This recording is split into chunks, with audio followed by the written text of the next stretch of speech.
Learning objectives. Learning objective 1. Discuss the different representation and conceptualization of the self from psychological perspective. Learning objective 2. Compare and contrast how the self has been represented in psychological perspective. Learning objective 3. Demonstrate critical and reflected thought in analyzing the development of oneself and identity by developing a theory of the self.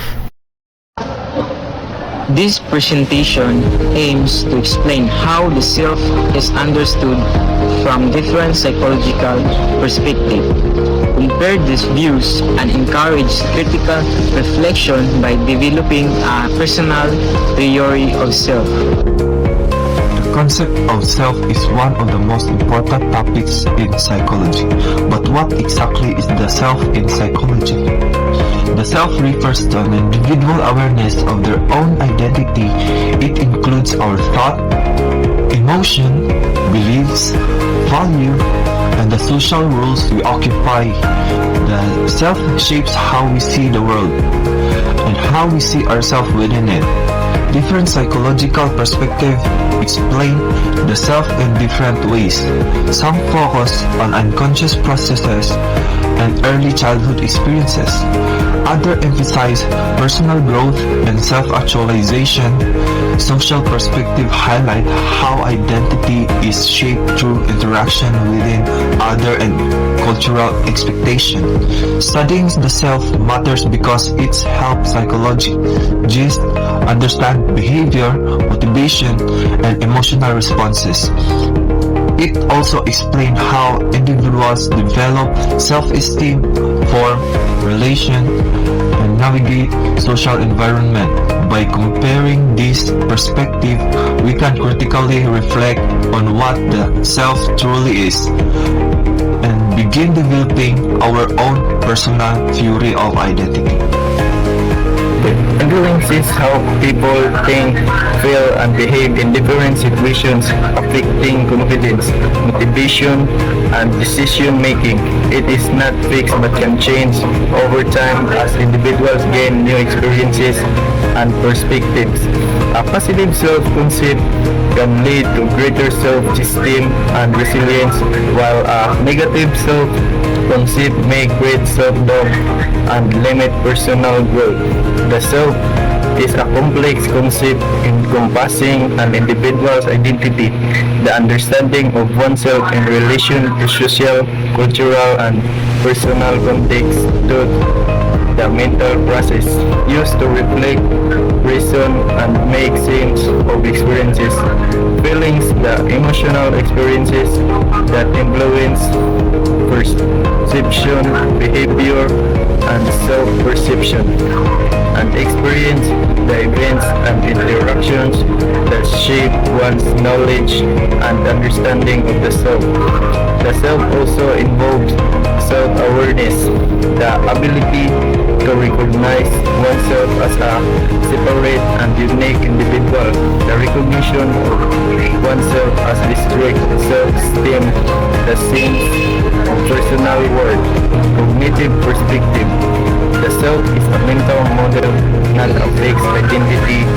It is shaped by perception and attention, focusing on experiences that shape self-understanding, memory, organizing past experiences into a current self-image, and reflection in inference, interpreting thoughts and behaviors from beliefs about oneself, which help us interpret experience, organize past events, and from beliefs about who we are. The self is flexible, able to change across situation, context, sensitive mental operation that build and maintain the self.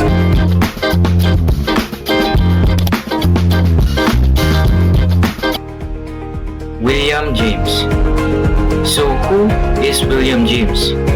William James was an American philosopher and psychologist, often called the father of American psychology.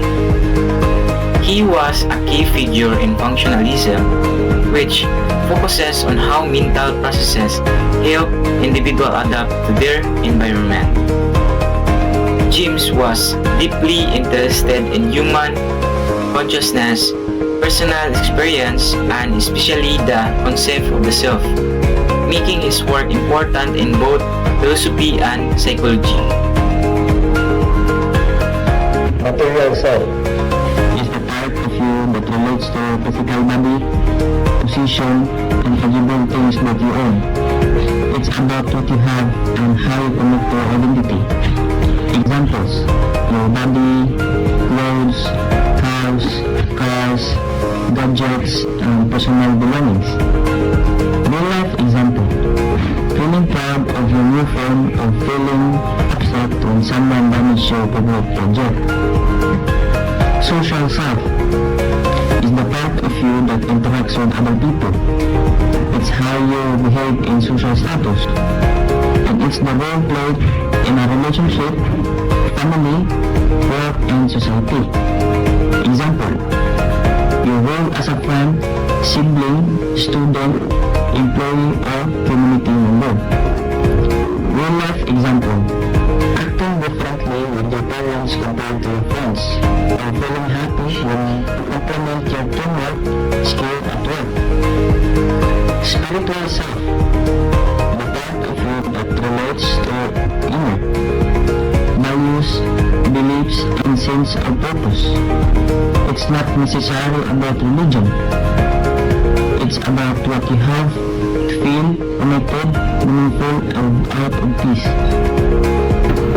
A global self-concept. A global self-concept refers to a broad overall sense of a person is its a general evolution of the self across many situations, emphasizing the core traits and stable self-perception.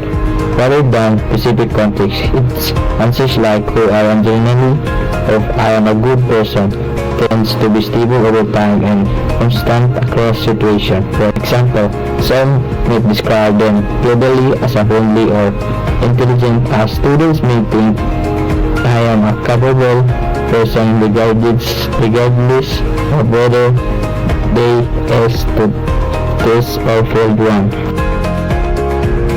Differentiated self-concept. A differentiated self-concept view the self or the multifaceted, consistent of the different self-perception in specific domains of roles, emphasize that people may see themselves differently and different contexts. Answer: like who am I at school? Who I am with friend. Recognize that self-concept can change depending on the situation, roles, or social environment. For example, a person may see themselves and work shy with stranger and playful with family. A student may feel content of academically but upward socially. Self.